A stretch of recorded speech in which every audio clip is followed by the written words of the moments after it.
In January 2025 alone, over 520,000 Americans typed moving to Australia into Google.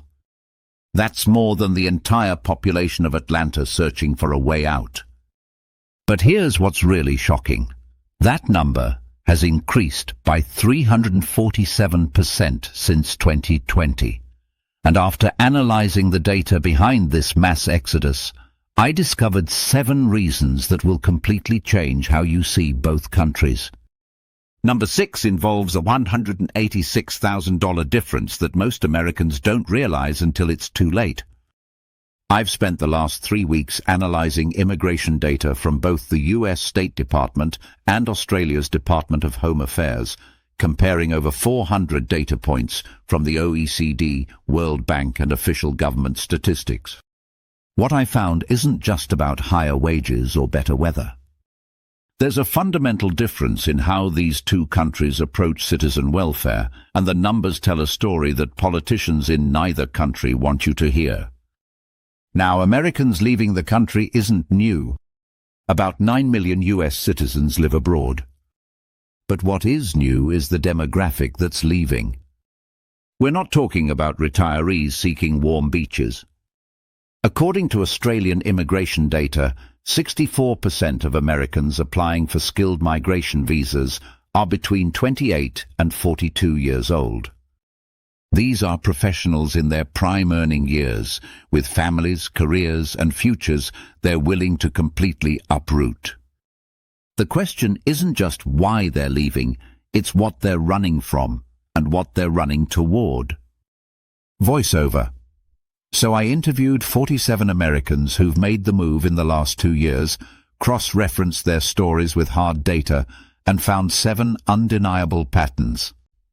Let's start with the one that affects every single American, every single day. Reason number 1, healthcare bankruptcy. In the United States, medical debt is the number 1 cause of personal bankruptcy, affecting over 530,000 families every year. Let me show you what this looks like in practice. Sarah Mitchell from Denver broke her arm in a skiing accident. Emergency room visit, X-ray, cast, follow-up appointment. Her bill, after insurance, $13,000. Her Australian friend Emma had the exact same injury in Melbourne. Her total cost, $0. Not because she's on welfare or receiving special treatment, because Australia has universal health care funded through a 2% Medicare levy on income tax. But it gets more extreme. Appendectomy in the US. Average cost, $33,000. In Australia, covered. Having a baby in America without insurance, $10,000 to $30,000. In Australia, covered, plus you receive a $5,000 baby bonus payment from the government. Stage 3 breast cancer treatment in the United States can cost between $150,000 and $800,000. In Australia, through the public system, chemotherapy, radiation, surgery and ongoing care, covered under Medicare. One American expat I spoke with told me her cancer diagnosis would have bankrupted her family in Colorado. In Sydney, she paid nothing and kept her house. A Harvard study found that 45,000 Americans die every year due to lack of health insurance. In Australia, that number is effectively 0. When Americans tell me they're moving for health care, they're not being dramatic. They're literally moving to survive.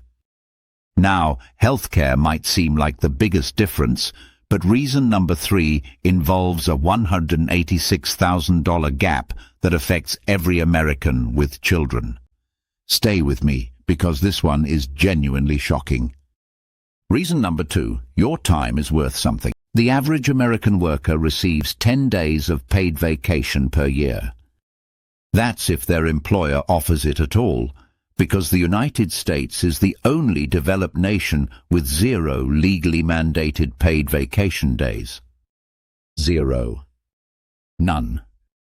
In Australia, every full-time employee is legally entitled to 4 weeks, that's 20 days, of paid annual leave, plus 10 days of paid sick leave, plus 8 public holidays.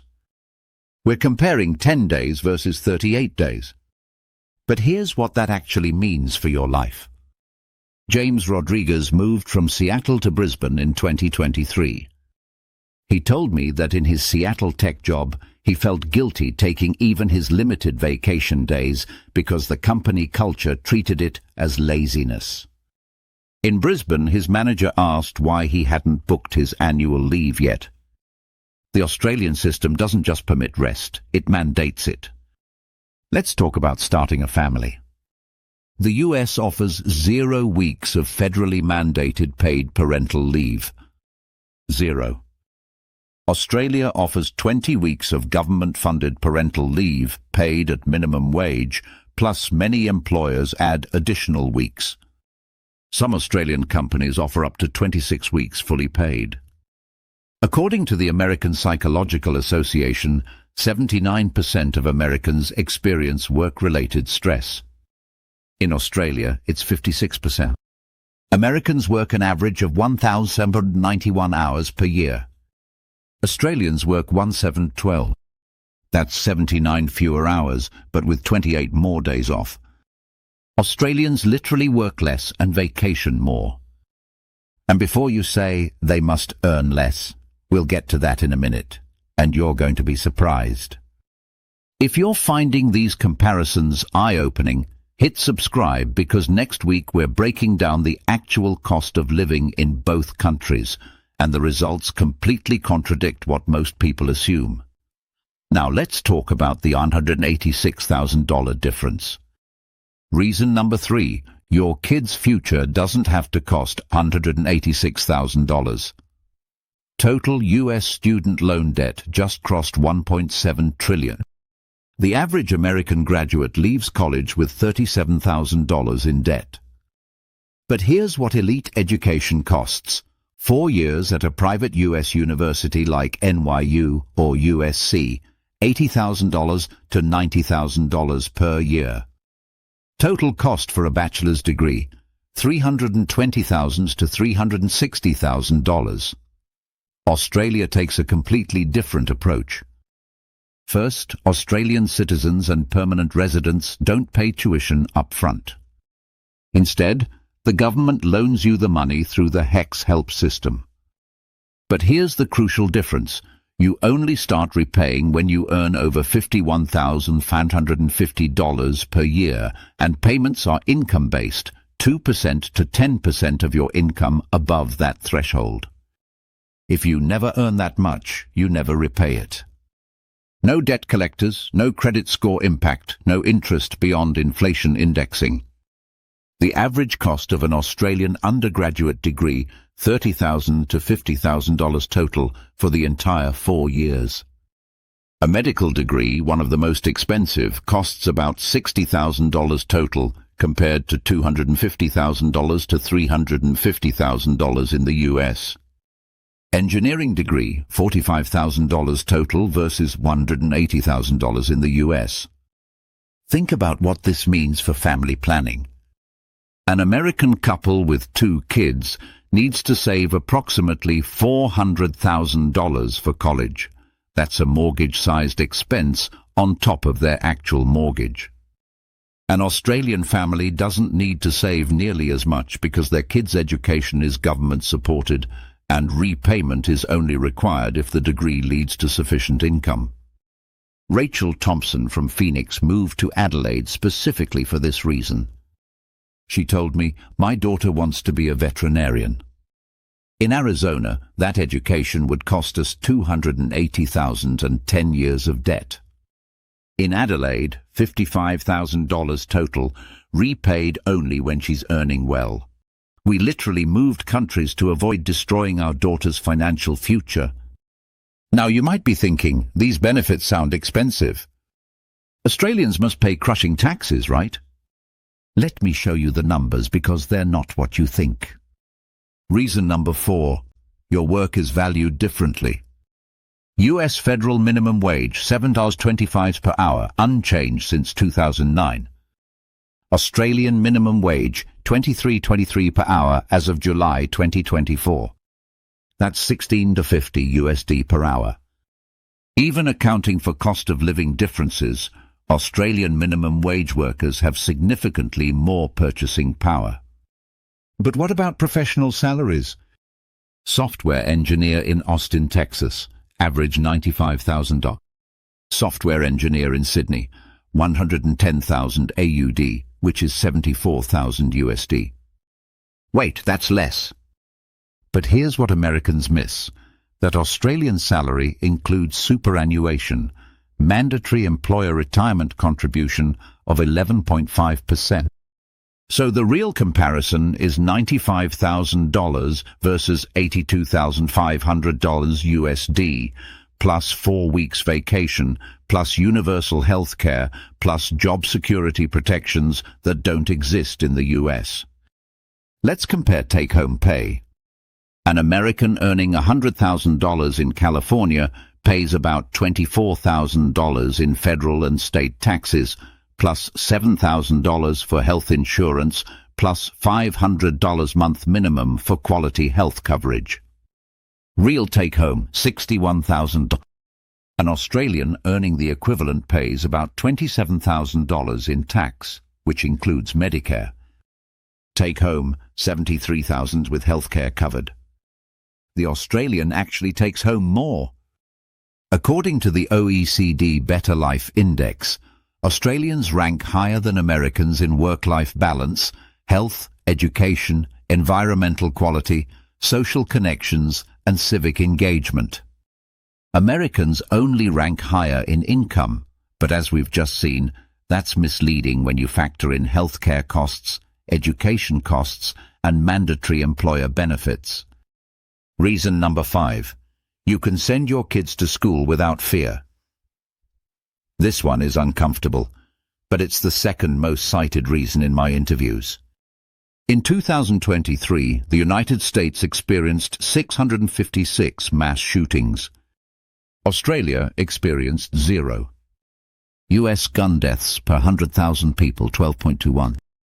Australia, 8. That's 14 times lower. Active shooter drills are standard in American schools. Australian children don't know what those are. Multiple parents I interviewed cited school safety as their primary motivation for leaving. One mother from Florida told me, "I couldn't send my daughter to school without anxiety." That's not normal, and I refuse to accept it as normal. Overall violent crime, US has 4.0 incidents per 1,000 people. Australia has 2.0. Homicide rate US 6.3 per 100,000. Australia 0.8. Americans are nearly 8 times more likely to be murdered than Australians. These aren't political talking points, they're statistical realities that affect daily life. The Australian government's response to the 1996 Port Arthur massacre was comprehensive gun reform. The result? 28 years without a mass shooting. That's not luck, it's policy. Reason number 6. Australia actually wants skilled workers. Australia operates a points-based skilled migration system. If you're under 45, have a university degree, speak English, and work in an in-demand field, registered nurses, software developers, engineers, accountants, electricians, teachers, you have a permanent residency. The current skilled occupation list includes over 200 professions. Typical timeline: apply for skilled visa, receive permanent residency within 12 to 18 months, become eligible for citizenship after 4 years of residency. Compare that to the US immigration system, which often takes 7 to 10 years for employment-based green cards, with country-specific backlogs extending decades for applicants from India and China. Australia's skilled migration program has an 85% approval rate for qualified applicants. The US H-1B visa lottery has a 26% selection rate. Australia is literally saying, "We want you," while the US says maybe, if you're lucky. And once you're a permanent resident in Australia, you receive nearly all the same benefits as citizens: Medicare, education access, work rights, and Social Security. In the US, green card holders face restrictions and uncertainty. Reason number 7. 300 days of sunshine changes your mental health. Most Australian major cities, Sydney, Melbourne, Brisbane, Perth, average 260 to 300 days of sunshine per year. Compare that to Seattle's 152 days or New York's 224. Vitamin D deficiency, seasonal affective disorder, and weather-related depression are significantly lower in Australia. But it's not just weather. Australian urban planning prioritises public spaces, beaches, and outdoor recreation. Over 85% of Australians live within 50 kilometres of the coast. The culture emphasises outdoor activities, community sports, and accessible nature. Public beaches, parks, and recreation facilities are free and abundant. According to the World Happiness Report, Australia consistently ranks in the top 12 happiest countries globally. The US ranks between 15 and 23. Quality of life indexes consistently rate Australian cities, Melbourne, Sydney, Adelaide, above American counterparts in livability, safety, healthcare, education, and infrastructure. Every person I interviewed mentioned this. The pace of life is different. There's less hustle culture, less status anxiety, more emphasis on family time and personal well-being. As one expat from Manhattan told me, Americans live to work. Australians work to live. That difference is everything. But here's the reality they don't put in the tourism brochures. Australia isn't perfect, and Americans struggle with 3 specific things. First, Australia is more expensive for everyday goods. Groceries cost about 15–20% more. Electronics, clothing, and imported goods have higher prices due to distance and smaller market size. A family spending $800 a month on groceries in the US might spend $950 in Australia. Second, geographic isolation is real. Flying back to the US costs $200 to $2,000 and takes 15 to 20 hours. You're in a different time zone from everyone you know, 17 hours ahead of New York. Video calls with family require someone to wake up at 4 a.m. One expat described it as emotional jet lag. Third, cultural adjustment is harder than people expect. Australia has its own slang, humour, social norms, and workplace culture. Americans describe feeling perpetually foreign, even after years. The tall poppy syndrome, the Australian cultural trait of cutting down people who show off, clashes with American confidence and ambition. Career advancement can feel slower, and professional networking is less aggressive. And despite everything I've shown you, many Americans do return home. About 30% of American expats move back within 5 years. Why? They miss family, struggle with isolation, or find that no amount of health care and vacation compensates for being far from everyone they love. Voiceover. So are 520,000 Americans right to consider this move? The data suggests that for certain demographics, young professionals, families with children, people with chronic health conditions, those who value work-life balance over maximum earning potential, Australia offers a genuinely better quality of life by almost every measurable metric. But it's not about one country being better, it's about what you value. If you prioritize career ambition, earning potential, proximity to family, and cultural familiarity, America makes sense. If you prioritize health security, education accessibility, safety, work-life balance, and government-supported social services, Australia makes sense. Both are valid choices. Here's what we haven't covered: the actual dollar-for-dollar cost of living comparison. Can you actually afford to live in Sydney or Melbourne? How do housing costs compare? What about taxes? I've built a complete financial model comparing 12 Australian cities to 12 American cities, and the results will surprise you. That video drops Wednesday, don't miss it. If you found this valuable, subscribe for unbiased, data-driven country comparisons. I'm analyzing Canada next month and the New Zealand video is already in production. Thanks for watching, and I'll see you Wednesday.